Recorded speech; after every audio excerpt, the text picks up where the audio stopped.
ತುಳಸಿ ಹಬ್ಬ ಉತ್ಥಾನ ದ್ವಾದಶಿ ಅಂತ ಆಚರಿಸ್ತೀವಿ.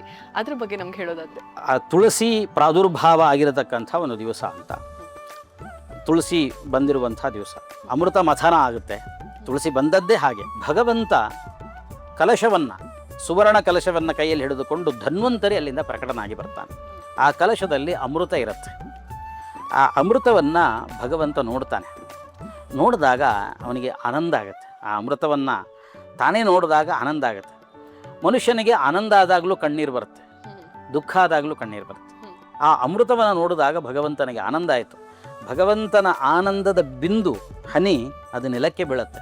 ಆವಾಗಲೇ ತುಳಸಿ ಅಲ್ಲಿ ಹುಟ್ಕೋತಾಳೆ. ಆ ಭಗವಂತನ ಕಣ್ಣೀರಿನ ಧಾರೆಯಿಂದ, ಆನಂದದ ಧಾರೆ, ಆ ಧಾರೆಯಿಂದ ಹುಟ್ಟಿಕೊಂಡವಳೇ ತುಳಸಿ ಅಂತ ಹೇಳ್ತೇವೆ. ಹಾಗಾಗಿ ಆ ತುಳಸಿಯಲ್ಲಿ ಈ ಥರದ ಎಲ್ಲ ಗುಣಗಳು ಇದೆ. ಅಮೃತದಲ್ಲಿ ಇರತಕ್ಕಂಥ ಗುಣಗಳು ತುಳಸಿಯಲ್ಲಿದೆ.